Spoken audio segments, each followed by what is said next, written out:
सभा की कार्यवाही प्रारंभ की जाती है। अब प्रश्नोत्तर काल होगा। अब सीधे प्रश्न लिए जाएंगे। सर रामविलास, आपके आरजेडी के विधायक के द्वारा गलत टिप्पणी की गई है। मैं ये मांग करता हूं कि ये लोग माफी मांगे। ये लोग दलित विरोधी हैं, हजूर, ये लोग दलित विरोधी हैं। हमारे संस्थापक के ये लोग विरोध के लोग गलत बाजी किए। आप चाहते हैं कि इनके नेता इस सदन में आकर के माफी मांगे। हजूर, एकदम ये लोग हमेशा हमारे नेता के बारे में ये लोग गलत बयानबाजी करते हैं। हमारा आस्था पूरा हुआ, हम लोग दिल से, ये हमारे संस्थापक शांति लोग अब बात करते, ये दलित विरोधी है सरकार। अब सीधे प्रश्न लिए जाएंगे। कृपया शांति पर अब सीधे प्रश्न लिए जाएंगे। श्री श्याम रजक, माननीय सदस्य श्याम रजक, बैठ जाइए। श्री श्याम रजक,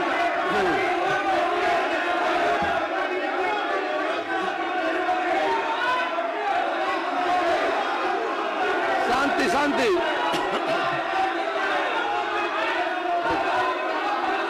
बैठिए प्लीज, बैठिए। लाएंगे शून्यकाल में आएगा। बैठ जाइए प्लीज, बैठ जाइए, बैठ जाइए, बैठ जाइए प्लीज, बैठ जाइए। बात आ गई, कृपया बैठ जाएं।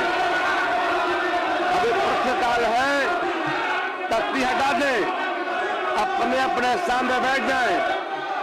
सभी माननीय सदस्यों से आग्रह है, कृपया शांति बनाए रखें। प्रश्नकाल चल रहा है, सदन चलाने में सहयोग करें।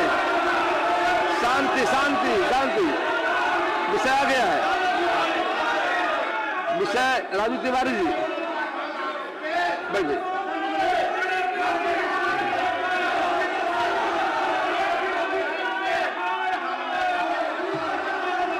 कृपया बैठ जाएं, बैठ जाइए प्लीज, बैठिए। राजू तिवारी प्लीज बैठ जाइए। श्री श्याम रजक, माननीय मंत्री उद्योग विभाग, माननीय मंत्री उद्योग विभाग डॉक्टर दिलीप जायसवाल जी, सब लोग बैठ जाए प्लीज, बैठिए, बैठिए भाई बहन, बैठिए। माननीय मंत्री उद्योग विभाग दिलीप जायसवाल जी, डॉक्टर दिलीप जायसवाल जी, माननीय मंत्री,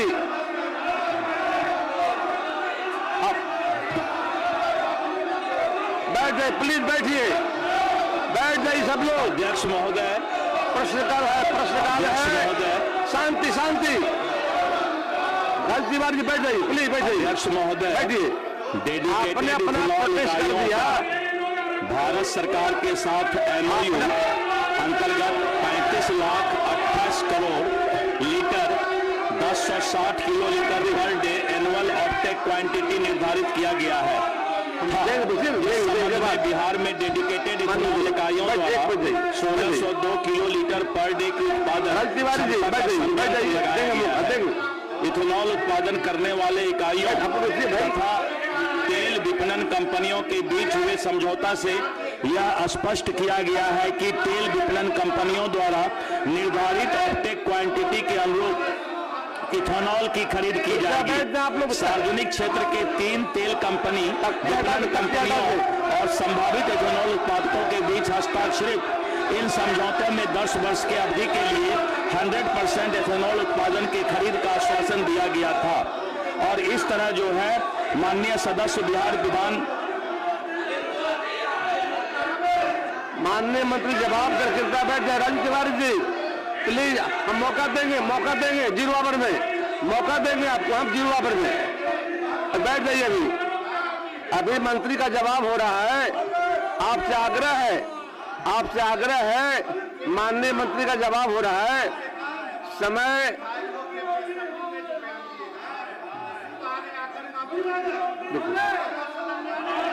आपकी बात आ गई।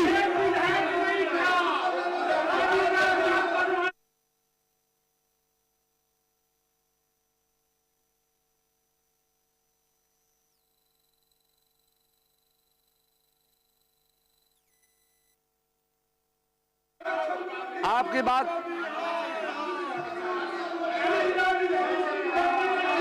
बात आ गई। राजू तिवारी जी बैठ जाइए प्लीज, क्वेश्चन आवर में सहयोग करें। बैठ जाइए, आपका बात आ गया, बैठ जाइए, बैठ जाइए प्लीज, बैठ जाइए आप बैठिए प्लीज, बैठिए, हो गया, चलिए अब क्वेश्चन चल दीजिए।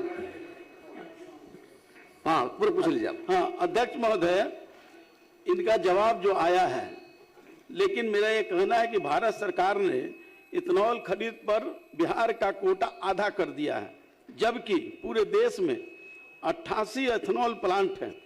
सरकार अन्य राज्यों में कटौती नहीं की है। महाराष्ट्र में 50% लिया जाता है, मध्य प्रदेश में 53%, झारखंड को 57%, कर्नाटक को 58%, हिमाचल प्रदेश को 62%, पश्चिम बंगाल को 65%, पंजाब में 67%, हरियाणा में 70%, उड़ीसा में 73%, जम्मू कश्मीर में। आप पूरा पूछ लीजिए। जी पूरा क्यों पूछ रहे हैं सर?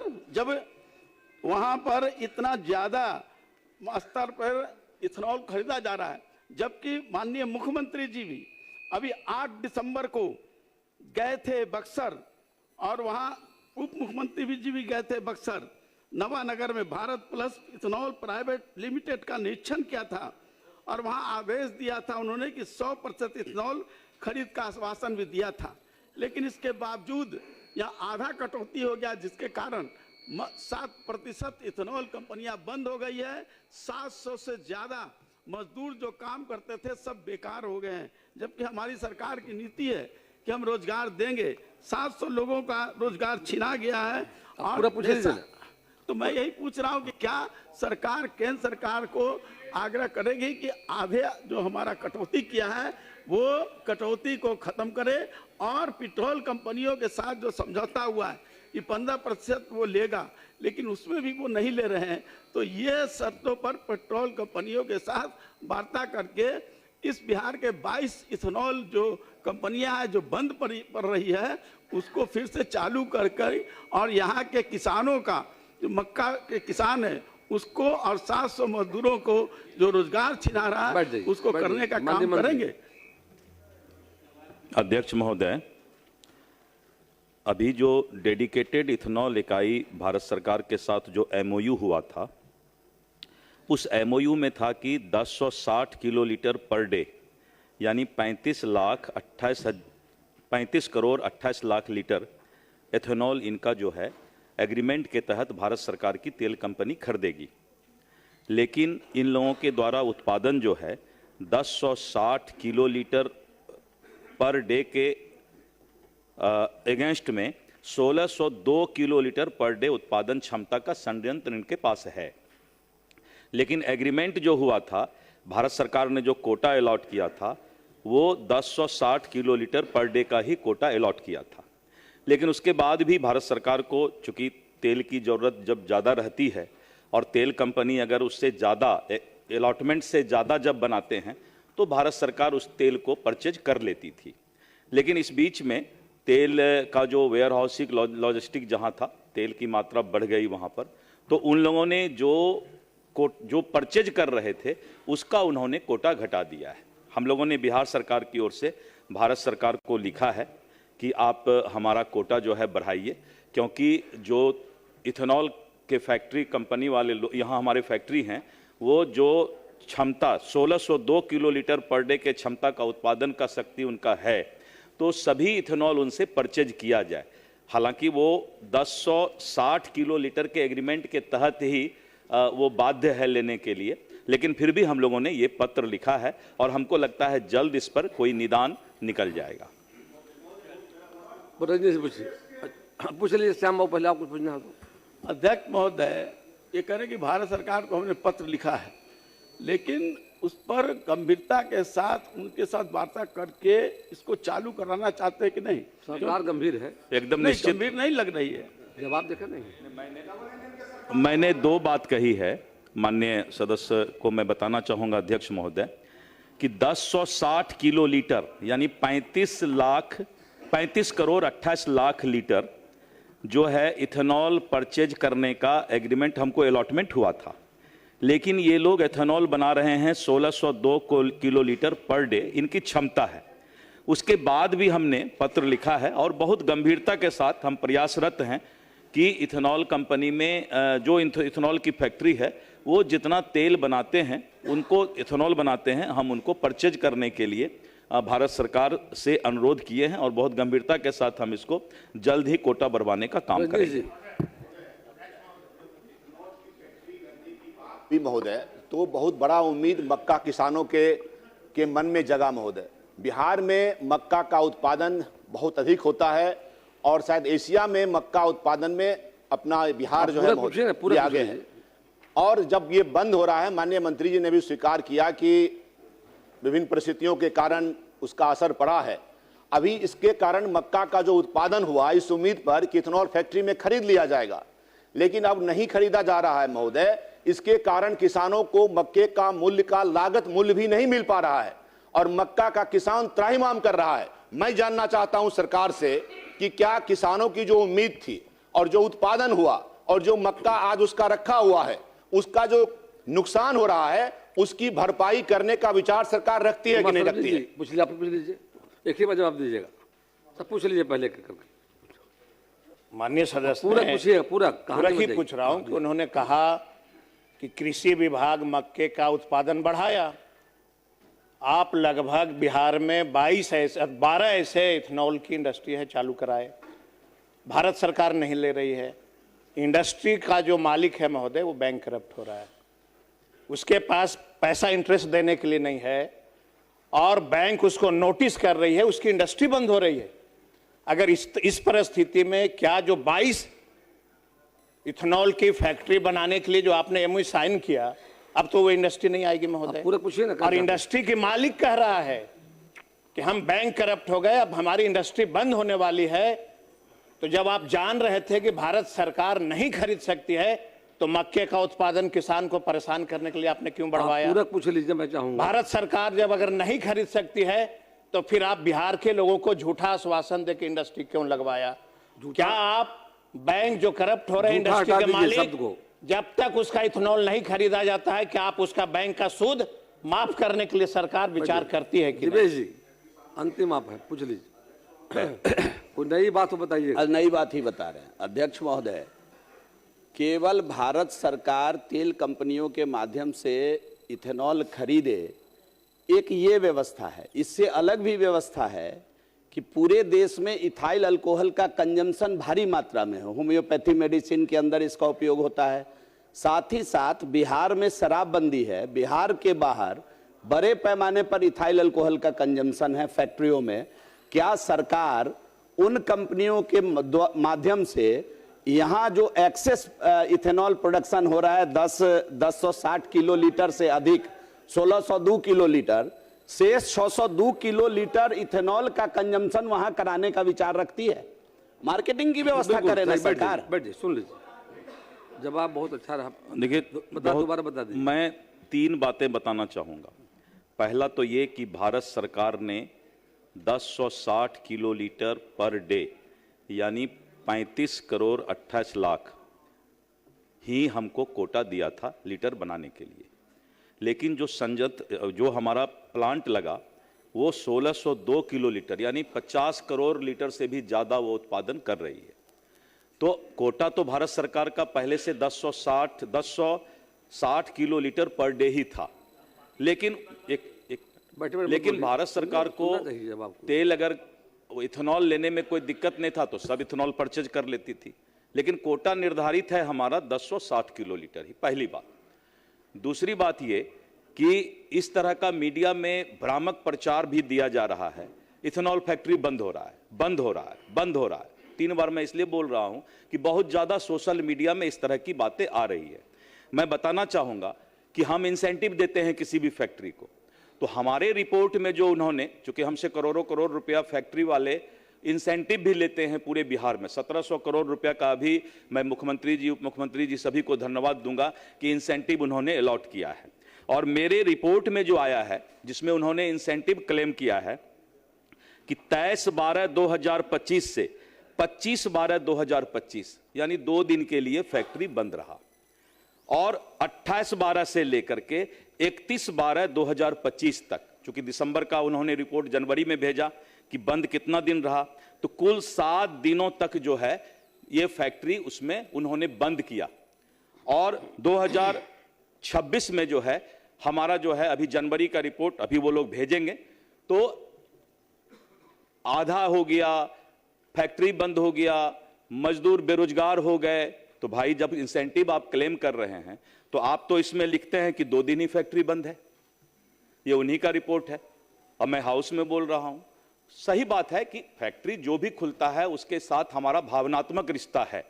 वो जितना उनकी कमाई हो तो अच्छा है। कोई भी फैक्ट्री लेकर आता है बिजनेसमैन तो उसकी जितनी कमाई हो, निश्चित रूप से हम सभी सदन के सदस्य हम लोग सब चाहेंगे कि फैक्ट्री वाले आए तो फले फूलें। हम लोगों ने भारत सरकार से अनुरोध किया है कि ये और फले फूलें, ये और कमाई करें, क्योंकि बिजनेस में आए हैं, प्रोफेशन में आए हैं, तो हमें उनकी चिंता है। तो हम लोग कोटा बढ़ाने के लिए बहुत ही गंभीरता से, और अभी जा भी रहे हैं, हमारे उप मुख्यमंत्री जी दिल्ली जा रहे हैं, हम चाहेंगे तो वहां बात भी करवाएंगे, तो हम लोग कोटा बढ़ाएंगे। लेकिन सच्चाई यही है कि कोई 6 महीना बंद नहीं है। रिपोर्ट में आ गया है कि मात्र 2 दिन बंद है। तो ये कागजी रिपोर्ट है हमारा, तो इसको फिर भी हम जो है भारत सरकार से पूरा कोशिश कर रहे हैं कि ये कोटा बढ़ जाए और भी फैक्ट्री खुले, इसमें कोई दिक्कत नहीं है। तो मैं यही बताना चाहूंगा। श्री आई पी गुप्ता, सब बात आ गई, सारी बात आ गई। सरकार प्रयासरत है, गंभीर सरकार जाकर के बैठिए, बैठ जाइए, समय खत्म हुआ। आईपी गुप्ता जी खड़े हुए, माननीय सदस्य आईपी, सब बात आ गई है, सारी बात सरकार ने रख दिया वस्तुस्थिति को जार। सरकार प्रयासरत है, बैठिए। आईपी गुप्ता जी, ठीक है, कर लिया जाएगा। आईपी गुप्ता जी। सर, मैं जो क्वेश्चन उठाया था, यहाँ मौजूद सदन में एक एक सदस्यगण, माननीय सदस्यगण इस क्वेश्चन से इत्तेफाक रखेंगे और मुझे लगता है कि उत्तर मिला है ना आपको? हाँ, उत्तर मिला है सर। थोड़ा सर इस पे बहस करने का मौका दिया जाए सर। थोड़ा सा क्वेश्चन नंबर है, प्रश्न पूछिए। हुजूर, आपको अधिकार है पूछने का, सीधे पूछिए माननीय मंत्री से। जवाब मिला है, और मेरा सवाल था कि क्या ये सही है कि गांव और शहर के ये जो ड्राई ड्रग्स है अपने कब्जे में ले रहा है। सरकार ने जवाब दिया और 5 पॉइंट्स में जवाब दिया है, बड़ा लंबा जवाब है, और ये जवाब से ऐसा प्रतीत होता है कि रूटीन वर्क है। जैसे कितने एफआईआर हुए, कितने अरेस्ट हुए, आप देखेंगे कि पूरे साल में। आप पूरे पूछे सीधे एकदम सर, सुना जाए। 3 अधिकार पूछने, पूछ लीजिए आप। नहीं, सुना जाए सर, प्लीज सुना जाए सर, सुना जाए सर। ये जो इंटेंसिटी है इसका, ये जो सारे जवाब आए हैं ना, सर्टेन सरकार काम कर रही है, लेकिन एक सर्टेन टारगेट ग्रुप से के लिए काम कर रही थी। अब टारगेट ग्रुप्स बदल गया है, प्लेस ऑफ अकरेंस बदल गया है। ये जो टारगेट ग्रुप पहले थे बड़ों के लिए, ऐसा लगता है कि सारी चीजें, लेकिन अब जो टारगेट ग्रुप है हुजूर, ये 14 से 25 बरस के बच्चे ले रहे हैं ड्रग्स आज, और इससे जो रिलेटेड चीजें हैं। सरकार अगर टारगेट ग्रुप्स को देख के अगर ये चीजें एक्शन में आती, तो ये जो रिपोर्ट आया है, जो जवाब है, उसका तरीका सर बदल जाता। मैं सहरसा से आता हूँ, सहरसा के शाम को 7 बजे के बाद आप किसी भी चाय के दुकान पे पूरे पूछिए ना, मैं पूरे बिहार में है, जवाब में 5 आया है। में नवोदय विद्यालय में सर, ITI स्कूल में छोटे छोटे बच्चे ले रहे हैं। मैं कहता हूँ सरकार से सिर्फ एक मेरा निवेदन है कि ये जितने भी कानून बने, सिर्फ एक कानून अभी नया आया है कि वो मद्य निषेध से सरकार ने बनाई है। अब जवाब आप मैं सर वहीं आ रहा हूँ सर, मैं वहीं आ रहा हूँ, मैं वहीं पे आ रहा हूँ। जब आप टारगेट ग्रुप बनाएंगे ना, तो आप देखेंगे ये जो तरीका है वो बदल जाएगा। कानून के तरीके, जिस तरह से शराब नीति स्पेसिफिक लाया, बंद किया गया, उसी तरह इस बच्चों को जो 14 से 18 बरस के बीच के बच्चे हैं, 25 बरस के बच्चे हैं, कॉलेज में नवोदय विद्यालय सहरसा का सर चलने लगा। सारी बात क्वेश्चन में आपका आ गया। हाँ, अगर सीधी बात कीजिए आप, सुना जाए सरकार से, पूरा पूछिए सर। अभी सर सुना जाए थोड़ा सर। अभी जैसे पटना के ढेर सारे अखबार में आए कि HIV बच्चों ये में जगह बढ़ जो रहा है डिबेट करना क्वेश्चन है, और मेरे क्वेश्चन है सर और कई मैं- आपसे पूछे बोल चलिए मैं पूरा क्वेश्चन पूछता हूँ। चलिए मैं सर पूरा क्वेश्चन पूछता हूँ। श्री अजय कुमार पूरा क्वेश्चन पूछ रहा है सर, पूरा पूछिए तो क्वेश्चन आगे बढ़ेंगे। पूरा क्वेश्चन है ना? पूछ रहे हैं सर। क्या सरकार शांति, आप पूछिए जल्दी जल्दी क्या समय सरकार क्या सर इन्हीं लोगों को अध्यक्ष आप की तरफ बोलिए बैठा ना, दिया जाए आप बात सर, ज्यादा देखिए। अच्छा होगा। आप बोलिए ना। क्या सरकार इस न्यू टारगेट ग्रुप से जो बच्चे पी रहे हैं उसको लेके कोई स्पेसिफिक नीति लेकर आएगी? माननीय मंत्री नंबर वन, बैठ जाइए, नंबर वन, आज तीनों पूछ लीजिए तो। नंबर वन सर, ये जो सेडेटिव ड्रग्स है जिसकी वजह से HIV और जो रिलेटेड बीमारियां हो रही है, क्या कोई स्पेसिफिक ऐसी होगी जो ये पता कर सके जो HIV हुआ है ये ड्रग्स से हुए हैं, ड्राई ड्रग्स से हुए हैं या कैसे हुए हैं? तीसरा पूछिए, कुछ इस दो चीज पे काम करेगी सरकार। तीसरा हो गया, बैठ जाइए माननीय मंत्री। अध्यक्ष महोदय, बड़ा स्पष्ट तौर पर जवाब में दिया गया है कि सूखे नशे के खिलाफ कार्रवाई सरकार ने किया है, चाहे वो हीरोइन हो, स्मैक हो, ब्राउन शुगर हो या कोकीन हो, अफीम हो, सबके खिलाफ विस्तार से कितने FIR हुए, कितने कार्रवाई किए गए। और आदरणीय मुख्यमंत्री जी के निर्देश के बाद हम लोगों ने इसके लिए एक यूनिट भी खड़ा कर दिया, नारकोटिक्स डिपार्टमेंट एक बनाया है जो पूरी तरह इस पर कार्रवाई कर रहा है, किस बॉर्डर के किस इलाके में। ठीक कर रहे, सहरसा वो जो पूरा बॉर्डर का इलाका है उसको हम लोग पूरा आइडेंटिफाई कर रहे हैं, पूरा जांच करा रहे हैं। अब तो यूनिट भी हम बना रहे हैं, बॉर्डर पे भी अलग से एक DIG का प्रतिनियुक्त कर रहे हैं, नारकोटिक्स के लिए अलग से यूनिट स्थापित कर रहे हैं। सूखा नशा हर हालत में सरकार कार्रवाई करेगी, जहां भी सूचना देंगे शीघ्र कार्रवाई की जाएगी। श्री अजय कुमार विभूतिपुर, पूछिए जी पूछते हैं बैठिए महोदय। सब बात क्लियर। अजय कुमार जी, महोदय, उत्तर मिला है ना? पूछता हूँ, उत्तर नहीं मिला है। नहीं मिला। माननीय मंत्री सूचना जनसंपर्क मिल जाएगा। महोदय, इसमें तो हमने बता दिया है कि जो पत्रकारों को पेंशन के लिए अनुमान्यता है वो सिर्फ अपने बिहार में ही नहीं है, जहाँ कहीं भी मिल रहा है पेंशन वहाँ भी अनुमान्यता की शर्तें जितनी बिहार में है कहीं उससे अधिक है। इसलिए ये तो मिनिमम है 20 वर्ष की उनकी सेवा होनी चाहिए। और ये TDS वगैरह जो काटने की बात कर रहे हैं, PF वगैरह, ये तो 20 वर्ष वो सर्विस में रहे हैं इसके प्रमाण के रूप में लिया जाता है ना।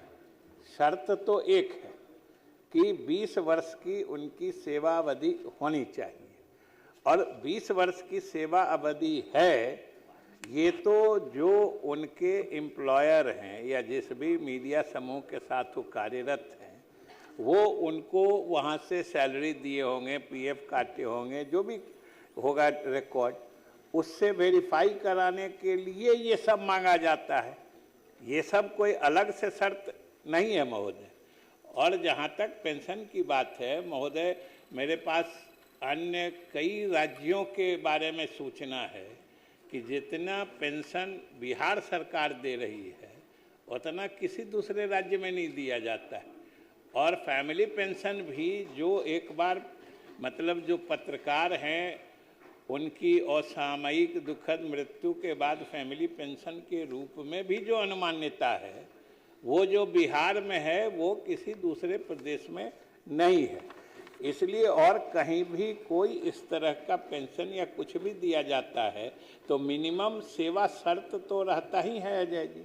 इसलिए ये एक ही साथ जो पत्रकार मान लीजिए आज हो गए, सर्विस में भी बिहार सरकार के यहाँ भी एक पेंशनेबल मिनिमम सर्विस करने की अवधि होती है।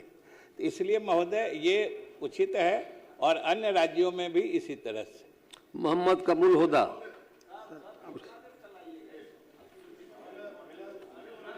आ रहा है। अध्यक्ष महोदय, मैं पूरा पूछता हूँ। एक रखा है शर्त कि अगर उसे कोई सबूत नहीं मिलता है, किसी सेनानी उसकी पुष्टि करता है तो उसको मिलेगा पेंशन। तो क्या सरकार कोई पत्रकार का एक कमेटी बना करके उसको ये जिम्मेदारी दे करके उन पत्रकार को पेंशन देना चाहती है कि नहीं?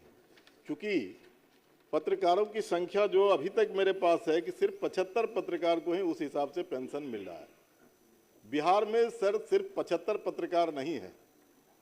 पत्रकार जो है वो पूरी जिंदगी चौथे स्तंभ के रूप में काम करते हुए अपने जीवन को होम कर देता है। अब पूरा पूछ लिया। इसीलिए मेरा कहना है कि जो पीएफ और दूसरी टीडीएस कटौती के आधार पर जो शर्त रखा गया है वो कंपनी उसको काटती है। अब पत्रकार का कंपनी भी जो है शोषण करता है। तो इसीलिए मैं ये सदन के माध्यम से ये पूछना चाहता हूं कि जेपी सेनानी की तरह कोई एक पत्रकारों की कमेटी आइदर विधानसभा के अंदर कोई कमेटी बना करके उसकी पुष्टि करवा करके और जितने पत्रकारों की पुष्टि हो उसको पेंशन सरकार देना चाहती है कि नहीं? माननीय मंत्री महोदय, जेपी सेनानियों को और पत्रकारों को पेंशन देने की योजना की शर्तें अलग अलग इसीलिए हैं कि ये दोनों एक कैटेगरी के लोग नहीं हैं। जेपी सेनानी तो बाद में सोच के दिया गया है ना, लेकिन पत्रकार तो लगातार हैं। अब जैसे स्वतंत्रता सेनानी थे, जेपी सेनानी थे, ये तो जिस वक्त महोदय आंदोलन चला उस वक्त तक की बात थी। ये लगातार चलने वाली प्रक्रिया। और दूसरी बात है, आप संख्या जो कह रहे हैं, सरकार ने कोई संख्या पे सीमा नहीं लगाई है कि हम 8वीं को देंगे, 10वीं को देंगे, 12 को देंगे। हमने कहा महोदय कि कम से कम सेवावधि की जो अनुमान्यता है वो बिहार में ही नहीं है, जहाँ कहीं भी जिस दूसरे प्रदेश में ये मिल रहा है वहाँ भी इसी तरह की अनुमान्यता की शर्तें हैं। हम तो सिर्फ ये कह रहे हैं दूसरे कम लोगों को मिल रहा है, तो ये सरकार, हम लोगों ने कोई सीमा नहीं लगाई है। और सरकार पत्रकारों के प्रति पूरा सम्मान भाव रखती है, इसीलिए ये पेंशन योजना शुरू की है। और हमको बताते हुए महोदय प्रसन्नता हो रही है कि बिहार में मुख्यमंत्री जी के नेतृत्व में जो हम लोगों ने पेंशन की राशि निर्धारित की है वो किसी दूसरे प्रदेश में नहीं है। इतना हम लोग सम्मान देते हैं। मोहम्मद कबूल होदा जी, हो गया, सब बात आ गई।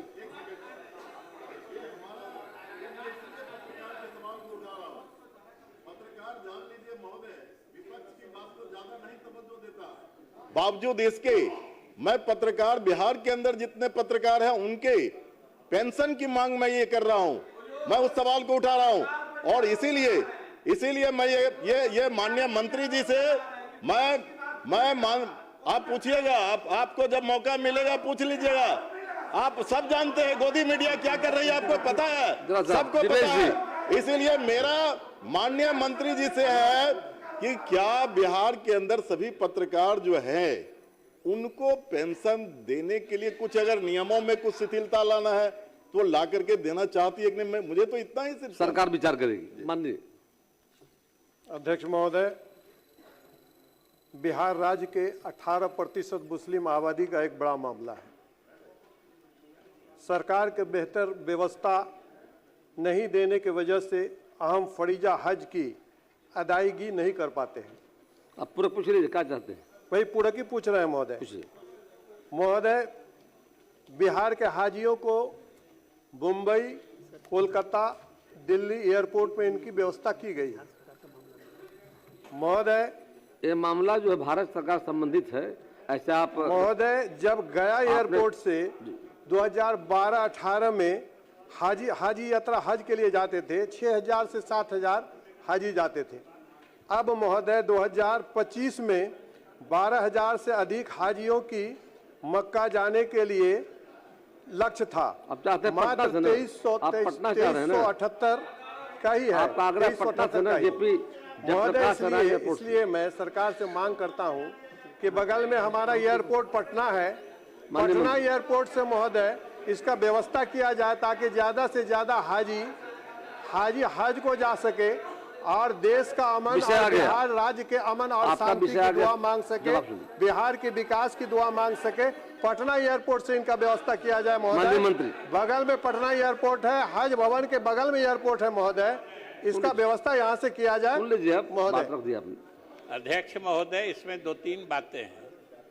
पहली कि कौन हज यात्री कहां से जाएंगे, ये सब का निर्धारण यहाँ जो हज कमेटी है वो हज कमेटी ही करती है, जिसमें अल्पसंख्यक समुदाय के ही मानिंद लोग सदस्य होते हैं और वही तय करते हैं, पहली बात। दूसरी बात, कौन हज यात्री कहाँ से विमान की सुविधा चाहते हैं, ये भी अपना ऑप्शन या पसंद वही देते हैं महोदय। गया या कहीं दूसरी जगह का, बिहार के दूसरे जगह का पसंद इसलिए भी महोदय नहीं देते हैं, अभी तो अंतर्राष्ट्रीय अड्डा गया में बना ही है, क्योंकि यहाँ से जाने का खर्चा अधिक लगता है।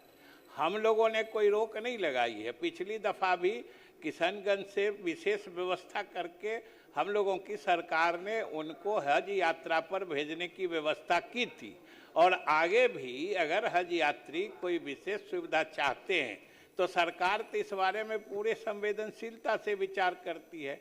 पिछले वर्ष 2 साल पहले करीब वहाँ से ज़्यादा लोग थे तो उनके लिए स्पेशल व्यवस्था की गई, क्योंकि कलकत्ता से या दिल्ली से जाने में उन्हीं लोग को सुविधा होती है। महोदय, सरकार को कोई एतराज़ क्यों होगा? केवल यहाँ से फिर अतिरिक्त विमान भेजने में खर्चा उन लोगों को अधिक लगता है, इसलिए सामान्य पसंद में वही लोग दूसरी जगह को चुनते हैं।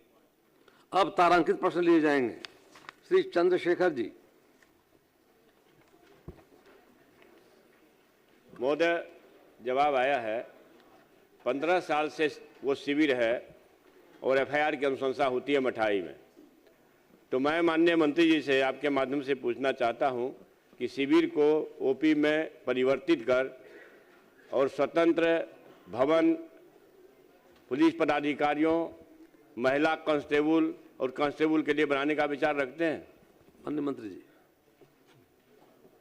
अध्यक्ष महोदय, स्पष्ट तौर पर हम लोगों ने जवाब में दिया है कि जो शिविर है वहाँ चलाए जाते हैं, इसमें कहीं दो मत नहीं। लेकिन ओपी के निर्माण जब होते हैं तो उसके लिए हम परमानेंट बिल्डिंग नहीं बनाते हैं, वो हमारा टेम्पोररी कंस्ट्रक्शन है। हम इसको दिखवा लेते हैं, माननीय सदस्य चाहते हैं इसको हम दिखवा लेते हैं, जांच करा लेते हैं, आवश्यकता बढ़ेगा तो थाना बनाने की बात सोची जा सकती है। श्री अजय कुमार। पूछता हूं महोदय, और जवाब भी मिला है।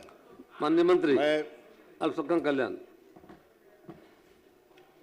अध्यक्ष महोदय, जवाब तो जा चुका है, लेकिन हम सदन को बताना चाहते हैं, आंशिक रूप से सकारात्मक है।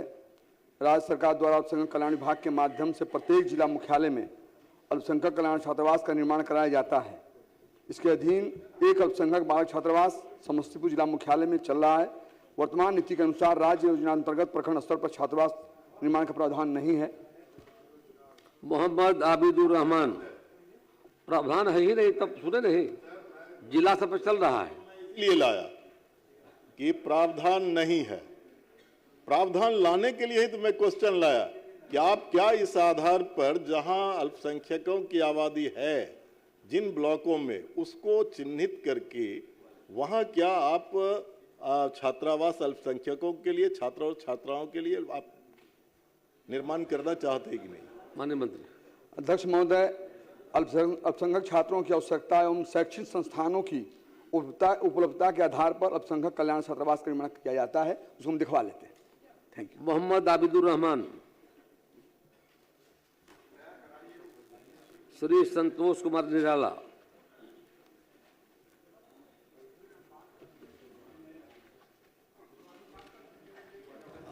अध्यक्ष महोदय, उत्तर प्राप्त है सरकार का, और उत्तर में पुलिस चौकी के निर्माण में कोई सकारात्मक सरकार का प्रश्न उत्तर नहीं है। हम बताना चाहते हैं माननीय मंत्री जी को कि इटाढ़ी थाना का अंतिम छोर है, धनसोई थाना का भी अंतिम छोर है और राजपुर का मध्य भाग है।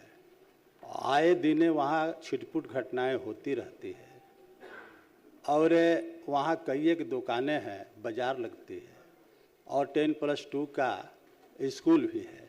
और मेरा जो गृह है वो 5 किलोमीटर के रेडियस में है। तो ऐसे पुलिस की गाड़ी बराबर लगी रहती है और घटनाएं होती है। तो मैं चाहता हूं माननीय मंत्री जी से, माननीय मंत्री जी संवेदनशील व्यक्ति भी हैं, वहां पुलिस चौकी कुकुड़ा में निर्माण कराएं। माननीय मंत्री। वैसे अध्यक्ष जी, मैंने स्पष्ट तौर पर कहा है कि पिछले 5 वर्षों में आपराधिक आंकड़ा 0 है, लेकिन माननीय सदस्य चाहते हैं कि उस इलाके की और समीक्षा की जाए। समीक्षा कराकर यदि आवश्यकता पड़ेगी तो जरूर करूंगा। श्री अरुण सिंह। पूछता हूँ महोदय, सरकार का उत्तर आया है, पूछ लीजिए। मैं उद्योग विभाग से संबंधित प्रश्न था। सरकार ऐसी घोषणा की थी कि पुराने चीनी मिलों को जहाँ है उसको हम चालू करेंगे। हम इतना ही जानना चाह रहे थे कि रोहतास जिला में 2 चीनी मिल थे, डालमिया नगर में और विक्रमगंज में। क्या उस चीनी मिल को चालू करने के विचार रखती है सरकार? तो उत्तर में जो बात आया है, तो जो सरकार अपन क्या निर्णय ले रही है नहीं ले रही उस संबंध में है। मैं इतना जानना चाहता हूँ कि सरकार ये बताए कि डिहरी और विक्रमगंज में खोलने के विचार रखती है कि नहीं रखती है। ये बात सुनने के लिए हम थोड़े क्वेश्चन किए हैं कि आपका सहकारिता विभाग क्या कर रहा है, जिला विभाग क्या कर रहा है। हम इतना ही जानना चाहते हैं कि विक्रमगंज में और डालमिया नगर में उद्योग पूंज चीनी उद्योग मिल खोलने का विचार रखती है कि नहीं रखती? माननीय मंत्री। माननीय अध्यक्ष महोदय, राज्य सरकार द्वारा 7 निश्चय 3 के तहत समृद्ध उद्योग सशक्त बिहार अंतर्गत राज्य में पुरानी बंद पड़ी चीनी मिलों और चरणबद्ध रूप से चालू करने तथा नई चीनी मिलों को स्थापना करने का निर्णय लिया गया है। मुख्य सचिव बिहार की अध्यक्षता में एक उच्च स्तरीय समिति का गठन किया गया है। उस समिति द्वारा राज्य में नई चीनी मिलों स्थापना एवं पुरानी बंद चीनी मिलों के पुनरुद्धार के संबंधित नीति निर्धारण कार्य योजना तैयार किया जा रहा है। हम लोगों ने महोदय सभी जिलों से, करीब 25 जिलों से हम लोगों ने डीएम को पत्र लिखकर जमीन उपलब्धता की मांग की है और जैसे ही निवेशक हम लोग को मिलेंगे, हम लोग चीनी मिल चालू करने का प्रयास करेंगे। श्री अख्तरुल ये सरकार का काम है। हम ये चाहते हैं कि डिहरी में और विक्रमगंज में जो पुराने चीनी मिल है उस जगह को चयनित करेगी सरकार की नहीं करेगी, ये बात हम पूछना। रिपोर्ट मांगा गया है ना, मांगा गया रिपोर्ट। अध्यक्ष महोदय, उसका फिजिबिलिटी रिपोर्ट करा रहे हैं। यदि सरकार उसको देखेगी, समीक्षा के उपरांत यदि उस लायक रहेगा जरूर करेंगे, इसमें क्या दुमत। श्री अख्तरुल मैं शुक्रगुजार हूं कि माननीय मंत्री ने कहा है कि प्राक्कलन तकनीकी मंजूरी के बाद हम वो मंगवा रहे हैं, करवा लेंगे। लेकिन हम एक बात सिर्फ ये कहना चाह रहे हैं सर कि माँ सब बच्चे से प्यार करती है, लेकिन बीमार बच्चे से अधिक प्यार करती है। सीमांचल में सारा काम पीछे होगा सर, सब जगह थाना की चारदीवारी हो गई सर, वहां चरागा बना हुआ है सर। मैं सिर्फ ये माननीय मंत्री से गुजारिश करूंगा, कब तक बना देंगे, सिर्फ कब तक समय दे दें, क्या इस वित्तीय वर्ष में सर बता दीजिए। एस्टिमेट बनने के बाद नहीं सर, वो कराना चाह रहे हैं सर। अच्छा, जवाब दिलवा दीजिए, माननीय मंत्री। जवाब दिलवा अगले वित्तीय वर्ष में कर दें। श्री गौतम कृष्ण। धन्यवाद अध्यक्ष महोदय। पूछ लीजिए, उत्तर है ना, मिला है? जी उत्तर मिला है सर, पूरा पूछ लीजिए। और मैंने माननीय मंत्री जी से एक ओपी निर्माण की मांग किया था जो चंद्रायन चौक से सहरसा 21 किलोमीटर की दूरी पड़ती है और एक तरफ पूरी घनी आबादी है और दूसरी तरफ ये चौर का इलाका है, मतलब पानी जमा हुआ इलाका है। और इस 21 किलोमीटर की दूरी में एक भी पुलिस चौकी न रहने की वजह से आपराधिक, जी पूरा ही पूछ रहा हूँ सर, तो आपराधिक घटना होती है, नशा कारोबार वाला लगा रहता है, मारपीट है, छिनतई है। जिसमें माननीय मंत्री जी की तरफ से जो जवाब आया है उसमें कहा गया है अधिकारी लोग बड़े सातिर लोग होते हैं जो उत्तर बना के देते हैं सरकार को, सरकार को जो उत्तर देते हैं वो पूरे गोल मटोल होता है। सातिर सब लौटा दीजिए। अध्यक्ष महोदय, अध्यक्ष महोदय, आप पूरक पूछिए। अध्यक्ष महोदय, सरकार को सही बात से अवगत नहीं कराते हैं। मैं ये नहीं कह रहा हूं कि हमारे माननीय मंत्री जी इस पे ध्यान नहीं देंगे, हमारे माननीय मंत्री जी निश्चित रूप से ध्यान देंगे, लेकिन जब सही वस्तु स्थिति पता होगी तो निश्चित रूप से ध्यान देंगे, हम इतना विश्वास करते हैं। जिसमें कहा गया है इस 21 किलोमीटर, इधर से नौहट्टा थाना का शुरुआती पॉइंट ले लिया 5 किलोमीटर, इधर से बिहरा थाना का शुरुआती पॉइंट ले लिया 5 किलोमीटर, और क्या कहता है इधर से बिहरा थाना का ले लिया। तो मैं कहना चाहता हूं सिर्फ माननीय मंत्री जी, बीच में अगर एक चौकी का निर्माण हो जाए तो 21 किलोमीटर सुरक्षित होगा। उसके बाद एक मैं इसमें पूरक पूछना चाहता हूं कि जो माननीय मंत्री जी उत्तर दिए हैं कि इसमें मात्र 2 घटना हुई है, एक छिनतई का घटना हुआ है, एक चोरी की घटना 2 हुई है। मैं पिछले 5 साल में, हकीकत यह है अध्यक्ष महोदय कि लोग अपना सामान तो छिनवा ही लेते हैं, छिना जाता है, वो थाना जाने से बचते हैं, क्योंकि 1000, 2000, 5000 की अगर होती है तो उनको लगता है इससे ज्यादा तो मुझे चरवाहा चढ़ाना पड़ जाएगा। इस डर से अपना आग्रह कर दीजिए। अच्छा, हम आग्रह करते हैं माननीय मंत्री जी से कि सही रिपोर्ट नहीं है, इसलिए मैं एक अपना अनुभव बता रहा हूं। मेरा घर मधेपुरा है। एक मिनट सर, एक मिनट अध्यक्ष महोदय, एक मिनट सर, सिर्फ अध्यक्ष महोदय, हमने हमारे घर जो शेखर बाबू और मेरा घर जस्ट बगल में है, पूछ लीजिए हमारे सहोगढ़ और मधेपुरा की दूरी मात्र 5 किलोमीटर है, और छिनतई रोज घटना होती है, पूछ लीजिए अध्यक्ष महोदय, लेकिन लोग दर्ज नहीं करते हैं। अध्यक्ष महोदय बड़ा स्पष्ट तौर पर जवाब है कि पिछले 5 वर्षों में 5 घटना, मात्र 3 छिनतई और 2 चोरी की घटना है।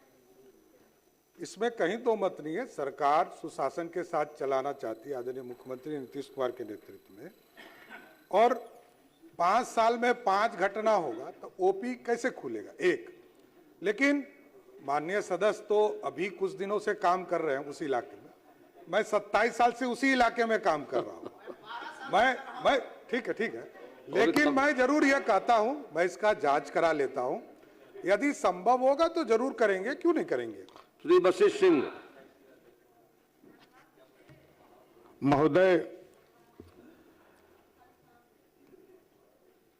आंसर तो मिला हुआ है मुझे, लेकिन माननीय उप मुख्यमंत्री सह गृह मंत्री से मैं निवेदन करना चाहता हूं कि चूंकि जो मेरा समस्या है बहुत जटिल है महोदय। कोचस प्रखंड अंतर्गत नौवा पंचायत, नरवर पंचायत और चितांव पंचायत के लगभग 28 से 30 गांव, ब्लॉक का काम कोचस से होता है, अंचल का काम कोचस अंचल से होता है, और पुलिस का काम जो है दिनारा से होता है, थाना से होता है। जबकि ये पंचायत 2 से 5 किलोमीटर के नजदीक में कोचस थाना पड़ता है, और 25 किलोमीटर महोदय, 25 किलोमीटर जाना पड़ता है दिनारा थाना पर। और जब अनुमंडल पुलिस का काम होता है तो अनुमंडल का काम सब होता है ससराम से, और पुलिस अनुमंडल का काम होता है विक्रमगंज से, जो 45 किलोमीटर जाना पड़ता है। माननीय मंत्री महोदय जी, हम आपसे आग्रह करेंगे कि आपका आया है कि एसपी से प्रस्ताव, हम चाहेंगे कि कब तक प्रस्ताव मंगाकर और शीघ्र इसको करा दिया जाए, चूंकि आप तो दयालु आदमी हैं, जल्दी से कर देते हैं। ये बहुत जटिल समस्या है मेरे क्षेत्र का। माननीय मंत्री जी। अध्यक्ष महोदय, सरकार का स्पष्ट जवाब है, पुलिस अधीक्षक से रिपोर्ट मंगाकर, तुरंत मंगाकर, 1 महीने के अंदर रिपोर्ट मंगाकर इसका निर्णय माननीय विधायक के सहमति से तुरंत करूंगा। श्री श्याम रजक जी, उत्तर मिला है? सर, जवाब मिला है, लेकिन जवाब में जो है कि इन्होंने लिखा है कि प्रस्थगत कब्रिस्तान जिला स्तर पर तैयार निर्धारित प्राथमिकता सूची में नहीं है। मेरा ये कहना है कि जब इन्होंने कहा कि प्राथमिकता सूची में नहीं है, तो उसी कब्रिस्तान को आधा घेराबंदी 12 और 15 में, 9 और 10 में किया गया, आधी, क्योंकि वहाँ पर काफ़ी घटनाएं होती थी, और आधा बचा हुआ है। जब आधा में काम हुआ है तो फिर प्राथमिकता सूची में नहीं होना, संवेदनशील नहीं होना, ये किस बात का जवाब है? माननीय मंत्री। अध्यक्ष महोदय, जो माननीय सदस्य वरिष्ठ साथी हैं, इन्होंने जो सूचना दिया मैं ग्रहण करता हूं। इसको शीघ्र, यदि आधा काम हुआ है तो पूरा काम भी सरकार कराएगी। श्री सतीश कुमार सिंह यादव।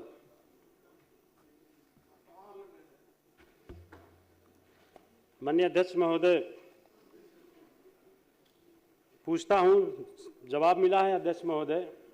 हमारा प्रश्न है महोदय कि कैमूर जिला के नुआव प्रखंड में भारतीय स्टेट बैंक की शाखा खोलने का महोदय जवाब मिला है माननीय मंत्री जी। 2 बैंक है वहाँ पे नुआव में पूरे प्रखंड में, लेकिन भारतीय स्टेट बैंक नहीं है। एक पंजाब नेशनल बैंक है और एक बिहार ग्रामीण बैंक है। पंजाब नेशनल बैंक की स्थिति यह है अध्यक्ष महोदय कि उसमें लगभग 51,000 खाता धारक हैं और बिहार ग्रामीण बैंक में लगभग 40,000 खाता धारक हैं महोदय। और जितने भी रिटायर्ड सैनिक होते हैं या रिटायर्ड शिक्षक होते हैं उन लोगों की पेंशन भारतीय स्टेट बैंक में आती है महोदय। तो 20 से 25 किलोमीटर की दूरी तय करके बुजुर्ग लोगों को पेंशन के लिए जाना पड़ता है। तो मेरा सवाल है कि मैं माननीय मंत्री जी से आग्रह करता हूं कि नुआव प्रखंड में एक भारतीय स्टेट बैंक की शाखा खोली जाए महोदय। अभिभावक हैं हम लोगों के, हम लोग नए आए हैं, कुछ सीखने को मिलता है। वहाँ स्टेट बैंक का खुल जाए तो बढ़िया रहेगा। विजेंद्र बाबू ठीक है, प्रयास करेंगे। श्रीमती विनीता मेहता। मैं पूछती हूँ। उत्तर मिला है ना? नहीं, उत्तर नहीं मिला है अभी। हाँ, माननीय वित्त मंत्री जी पढ़ दीजिए, बता दीजिए। अभी नए सदस्य हैं जाकर के, अभी अपलोड तो ही है जी। बैंक शाखा खोलने का है। उप महाप्रबंधक राज्य स्तरीय बैंकर्स समिति बिहार के पत्रांक 578 दिनांक 7/2/26 से प्राप्त प्रतिवेदन के अनुसार नवादा जिला के गोविंदपुर विधानसभा क्षेत्र अंतर्गत रोह प्रखंड में 5 किलोमीटर के दायरे में 3 बैंक शाखाएं, 24 ग्राहक सेवा केंद्र एवं 2 ATM के माध्यम से नवादा जिला के गोविंदपुर विधानसभा अंतर्गत रोह प्रखंड के निवासियों को नकदी आहरण सहित अन्य आवश्यक बैंकिंग सुविधा प्रदान की जा रही है, जिसका विवरण निम्नलिखित है।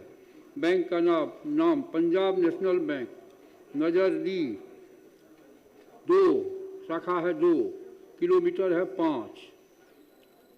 बिहार ग्रामीण बैंक अनैला 3, 5 किलोमीटर की दूरी। बिहार ग्रामीण बैंक रोह 5 किलोमीटर 0 किलोमीटर की दूरी। ग्राहक सेवा केंद्र 1 0। State bank IBP 13, IndusInd bank 1, one India 1। Bank शाखा खोलने हेतु संबंधित बैंक के सक्षम प्राधिकार हैं। मूलतः बैंक शाखा आउटलेट खोलने का निर्णय बैंक के द्वारा व्यावसायिक उद्देश्य एवं वाणिज्यिक व्यवहार्यता के आधार पर किया जाता है। श्री ऋतुराज कुमार, श्री विष्णुदेव पासवान।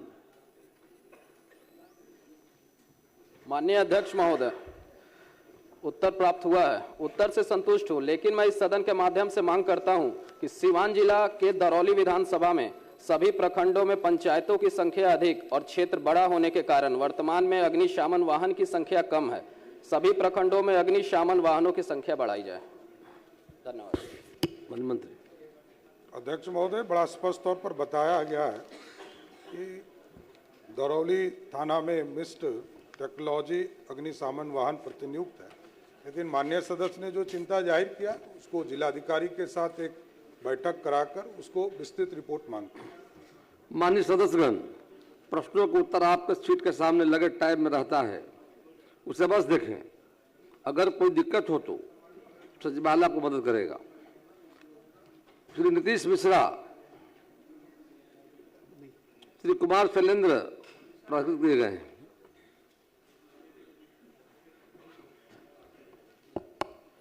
अध्यक्ष महोदय, उत्तर मिला है और मैं उत्तर से संतुष्ट भी हूँ। माननीय मंत्री महोदय से केवल ये आग्रह कर रहा हूँ कि चूँकि जो पहले पुलिस चौकी थी वहाँ पर पहले भी TOP चलता था और हाल फिलहाल में अभी एयरपोर्ट भी खुला है, धमदाहा और पूर्णिया के बीच में ट्रैफिक भी ज़्यादा है। तो माननीय मंत्री महोदय से केवल आग्रह करता हूँ कि यदि भविष्य में कोई वैसा विचार हो तो एक TOP जरूर खोला जाएगा। माननीय मंत्री जी।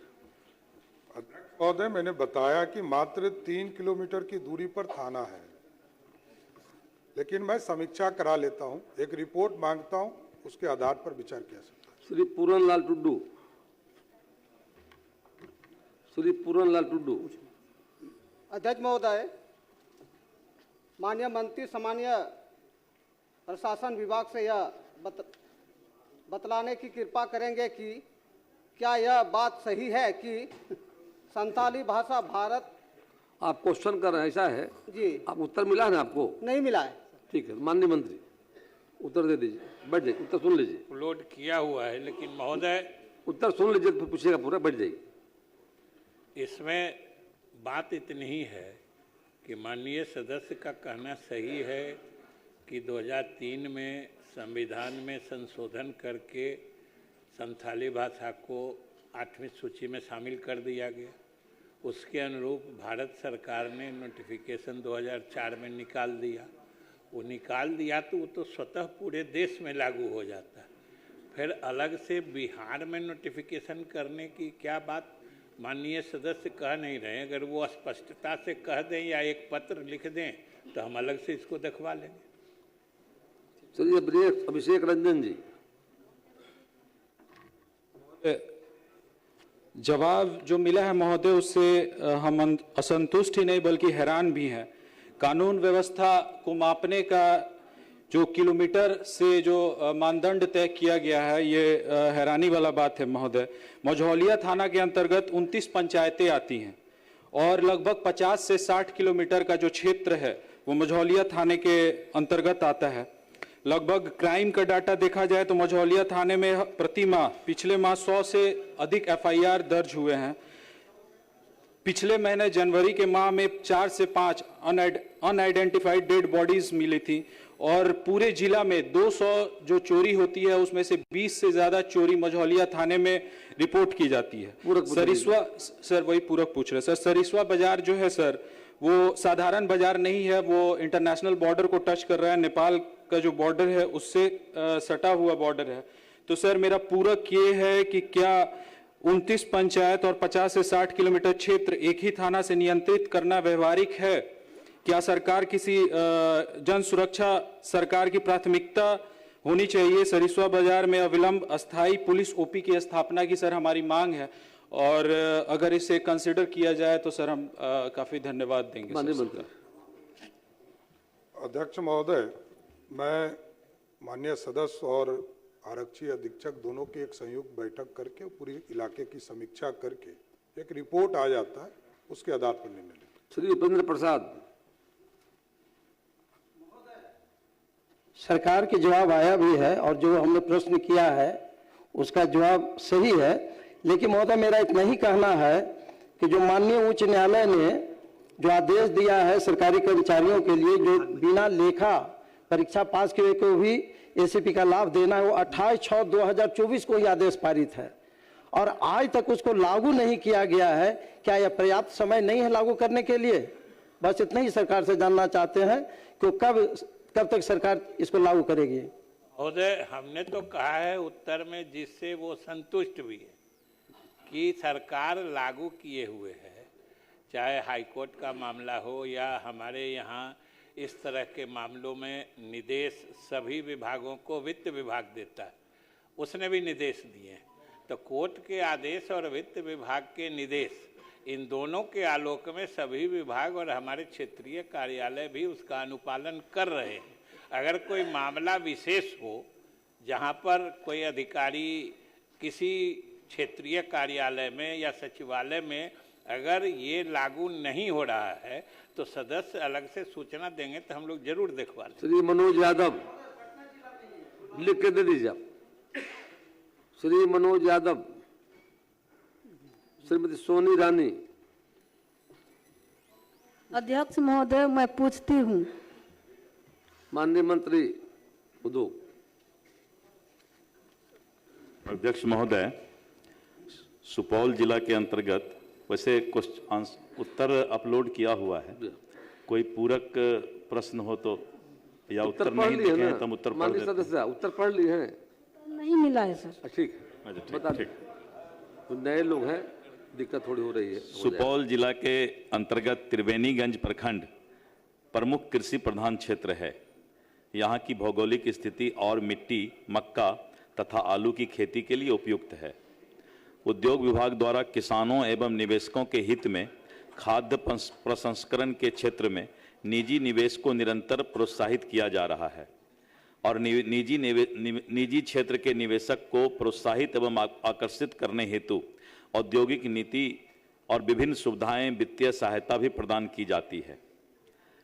वर्तमान में बिहार में औद्योगिक प्रोत्साहन नीति से आच्छादित खाद्य प्रसंस्करण प्रक्षेत्र, जो माननीय सदस्य का सवाल है, में 476 इकाइयां कार्यरत है और जिसमें लगभग 5,039 करोड़ रुपया का निवेश हुआ है। सुपौल जिला में औद्योगिक प्रोत्साहन नीति से कुल 4 इकाइयां कार्यरत है और 11 निवेश प्रस्तावों को सैद्धांतिक स्वीकृति स्टेज 1 प्रदान की गई है। राज्य सरकार द्वारा कृषि आधारित उत्पादों का सेल्फ लाइफ बढ़ाने के लिए औद्योगिक क्षेत्र सिकंदरपुर में कुल 58 करोड़ 15 लाख रुपए की लागत से अंतर्राष्ट्रीय स्तर का इरेडिएशन सेंटर कम पैक हाउस विकसित किया गया है और आने वाले समय में माननीय सदस्य का जो प्रश्न है उसमें भी और कोई अगर खाद्य प्रसंस्करण के निवेशक आएंगे तो उनको वहां पर जो है प्राथमिकता देने का काम सरकार करेगी। श्रीमती मीना कुमारी। उत्तर प्राप्त है महोदय।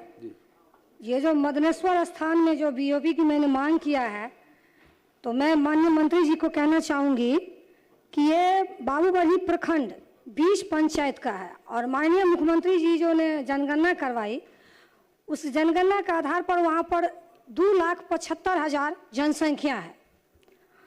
तो इस आधार पर वहाँ पर कोई भी घटना होती है तो थाना में फ़ोन करने के बाद बहुत देर के बाद पहुँचती है, मतलब 2 घंटा 3 घंटा 4 घंटा लग जाता है। बहुत सारी ऐसी जनसंख्या के आधार के चलते ये सामना करना पड़ता है वहाँ पर। तो हम चाहेंगे कि अब आपके माध्यम से कहना चाहेंगे मंत्री जी को कि इस पर थोड़ा विचार करें वो अपने स्तर से। माननीय मंत्री।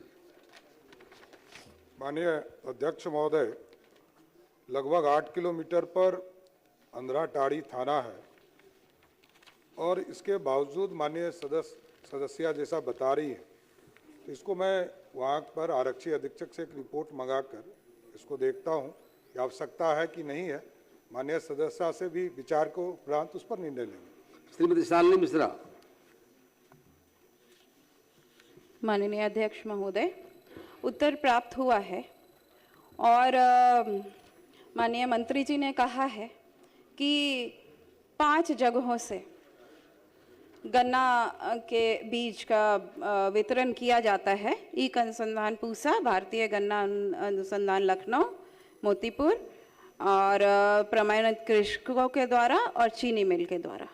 तो मैं ये जानना चाहती हूँ, मैं मुख्यमंत्री गन्ना विस्तार योजना 2025-26 की रिपोर्ट देख रही थी और उसमें जो लक्ष्य है महोदय, प्रमाणित बीज उत्पादन प्रोत्साहन कार्यक्रम, मैं सदन के लिए पढ़ना चाहती हूँ 3-4 लक्ष्य जो इम्पोर्टेंट हैं। प्रमाणित बीज उत्पादन प्रोत्साहन कार्यक्रम जिसका लक्ष्य 70,000 भौतिक लक्ष्य है और जो 7 लाख भौतिक लक्ष्य है और जो उपलब्धि है वो सिर्फ 88,673 है, जो सिर्फ 12% है। सिमिलरली वित्तीय लक्ष्य 350 लाख का है जिसमें उपलब्धि 5.56 लाख है, जो सिर्फ 1.5% है। इसी तरह से प्रमाणित बीज क्रय का लक्ष्य भी 28,000 के अगेंस्ट पूरे पूछ लीजिए 3,517 है, जो 12.5% है और वित्तीय लक्ष्य 2% ही उपलब्धि हुई। आधार बीज प्रोत्साहन राशि तो महोदय आश्चर्य की बात है कि 0 उपलब्धि है, कुछ भी नहीं है। तो मैं माननीय मंत्री जी से जानना चाहती हूँ कि लक्ष्य के विरुद्ध जो 0 और 5% और 12% और 1% की जो उपलब्धि हो रही है, क्यों नहीं किसानों को उपलब्धि की जा रही है बीजों की, प्रमाणित बीजों की, क्यों नहीं किसानों को मिल रहा है? इसका क्या औचित्य है? क्यों गन्ना विभाग हर क्षेत्र में ही पीछे चल रहा है उपलब्धि? मंत्री। महोदय, उत्तर असकारात्मक है। वस्तुस्थिति यह है कि वित्तीय वर्ष 2025-26 में मुख्यमंत्री गन्ना विकास कार्यक्रम अंतर्गत बीज की उपलब्धता हेतु त्रिस्तरीय गन्ना बीज उत्पादन कार्यक्रम का क्रियान्वयन किया जा रहा है, जिसके अंतर्गत प्रजनक बीज उत्पादन ईख अनुसंधान संस्थान पूसा एवं भारतीय गन्ना अनुसंधान संस्थान लखनऊ क्षेत्रीय केंद्र मोतीपुर तथा आधार एवं प्रमाणित गन्ना बीज का उत्पादन चीनी मिल प्रगतिशील कृषकों द्वारा किया जाता है। वर्तमान वित्तीय वर्ष में इस योजना के तहत उन्नत एवं नवीन किस्म की चयनित 16 प्रभेदों के आधार प्रमाणित गन्ना बीज अनुदानित दर पर उपलब्ध कराने का प्रावधान है। पूर्वी चंपारण जिला के सुगौली चीनी मिल द्वारा योजना अंतर्गत इच्छुक किसानों को CO 0118, COLK 14,201, COLK 15,023, CO 98,014, COLK 12,209 के आधार पर एवं प्रमाणित गन्ना बीज उपलब्ध कराया जा रहा है। कुल भौतिक लक्ष्य 521 एकड़ के विरुद्ध शरदकालीन बुआई हेतु 40 एकड़ के लिए 1000 क्विंटल प्रमाणित गन्ना बीज वितरित किया जा चुका है तथा बसंतकालीन बुआई हेतु शेष बीज वितरण करने का कार्य प्रगति पर है। पूर्वी चंपारण जिलांतर्गत केसरिया विधानसभा क्षेत्र राजपुर एवं हुसैनी कृषि फर्म गन्ना उद्योग विभाग के अधीन नहीं है। महोदय, अध्यक्ष महोदय, माननीय मंत्री जी ने सिर्फ उत्तर जो आया है उसी को पढ़ा है। मेरा दूसरा सप्लीमेंट्री है कि ये रिपोर्ट मैं उनको साझा कर देती हूँ। 2025-26 का जो गन्ना का रिपोर्ट है, उपलब्धि और भौतिक जो लक्ष्य और उपलब्धि है, तो क्या माननीय मंत्री जी उस रिपोर्ट को देखकर कोई जांच बैठाना चाहेंगे कि गन्ना किसानों को बीज क्यों नहीं उपलब्ध हो रहे हैं लक्ष्य के अगेंस्ट? माननीय मंत्री जी से पूछना भी चाहती हूँ और आग्रह भी करना चाहती हूँ कि एक जांच कमेटी बिठा दे, मैं रिपोर्ट शेयर करती हूँ।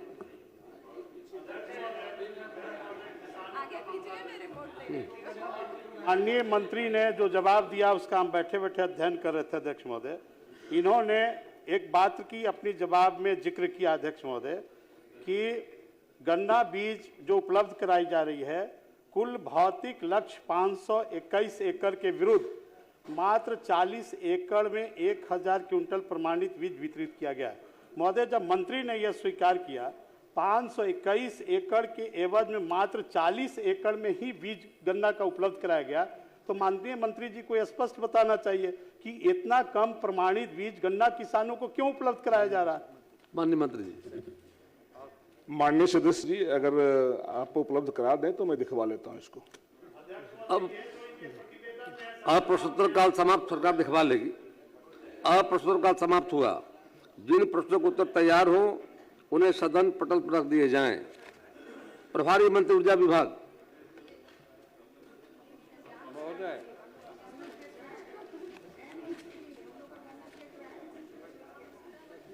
मैं कंपनी अधिनियम 2013 की धारा 395 के तहत south Bihar power distribution company limited के वित्तीय वर्ष 21-22 एवं 22-23 के वार्षिक प्रतिवेदन की एक प्रति सदन के पटल पर रखता हूं।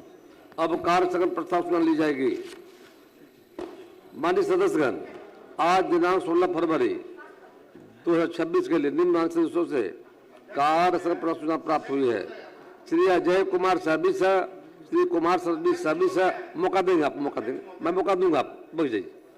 श्री अरुण सिंह साबिसा, श्री राहुल कुमार साबिसा, श्री अजय कुमार साबिसा, श्री गौतम कृष्ण साबिसा, श्री सावित्री देवी साबिसा, अभिषेक रंजन साबिसा, श्री अनिता साबिसा। आज दिनांक 16 फरवरी 2026 को सदन में वित्तीय वर्ष 2026-27 के आय व्यय सम्मिलित अनुदानों के मांगों पर वाद विवाद मतदान निर्धारित है। अतः बिहार विधानसभा के प्रकाशन नियमावली के नियम 172/3 नियम 47/2 के तहत नियमानुकूल नहीं रहने के कारण कार्य स्थगन प्रस्ताव सूचना को अमान्य किया जाता है। बहुत ही महत्वपूर्ण विषय पर कार्य स्थगन हम लाना चाहते हैं। महोदय, बिहार भूमि सुधार आयोग डी बंदोपाध्याय आयोग ने अपनी रिपोर्ट में राज्य के 6,50,000 भूमिहीनों को चिन्हित किया था। वर्तमान में यह संख्या बढ़कर के 8 लाख तक पहुंच गई। 17वीं विधानसभा के चलते सत्र में सरकार द्वारा भूमिहीनों को 5 डिसमिल जमीन देने की घोषणा की थी। बावजूद इसका अनुपालन नहीं हुआ। इसके विपरीत प्रशासन द्वारा जो भूमिहीन सरकार को झोपड़ी जमीन पर झोपड़ी बनाकर बरसों से रहते आ रहे हैं को अतिक्रमण हटाने के नाम पर बुलडोजर चलाया जा रहा है। पटना, गया, हसनपुर, मुजफ्फरपुर में भीषण ठंड के दौरान हजारों परिवार बेघर हुए, जिस पर पटना उच्च न्यायालय ने भी तल्ख टिप्पणी की है। सरकार भी भूमिहीनों को जब तक नई जगह पोजीशन नहीं दिया जाता तब तक नहीं उजाड़ने की घोषणा किया था। अतः 16/2/26 के सारे पूर्व निर्धारित कार्यक्रम को स्थगित कर सरकार गरीबों को बेदखली रोक लगाने और भूमिहीनों को बास भूमि का मालिकाना हक सुनिश्चित करने एवं सभी भूमिहीनों का चाषबास के लिए घोषणा अनुसार 5 डिसमिल जमीन देने हेतु जैसे अति लोक महत्व के विषय पर विमर्श हो। माननीय सदस्यगण, एक सूचना है कि गया नहीं गया जी, माननीय मुख्यमंत्री ने कैबिनेट फैसला जो लिया था गया गया जी कर दिया गया है, तो आगे उच्चारण में गया के गया जी कहेंगे।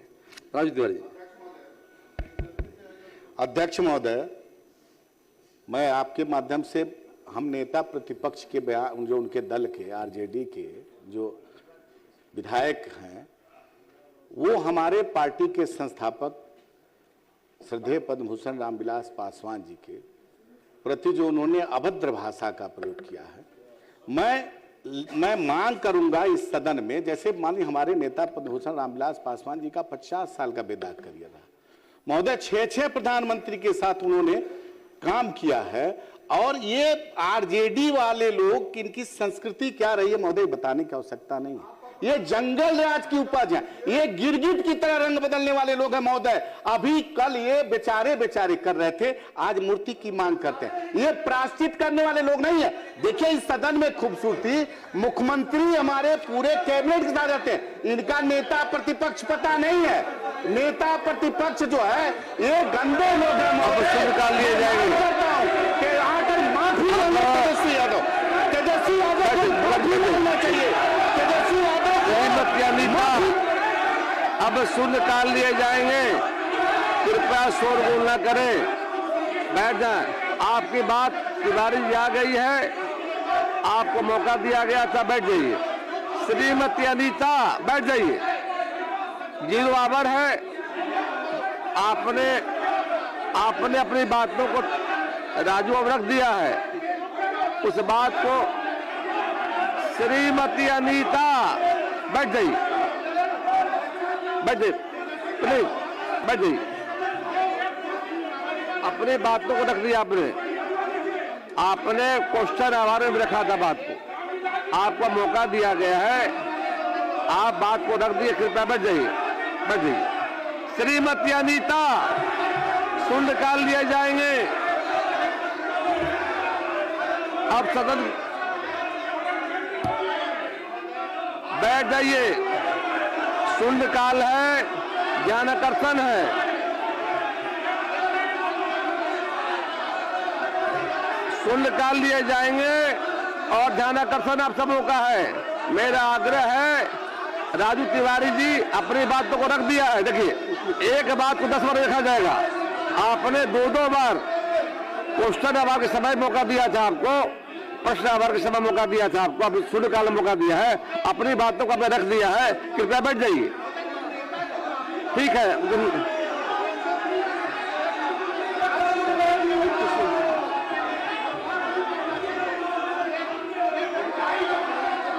अब सदन की कार्रवाई 2 बजे दिन तक के लिए स्थगित की जाती है।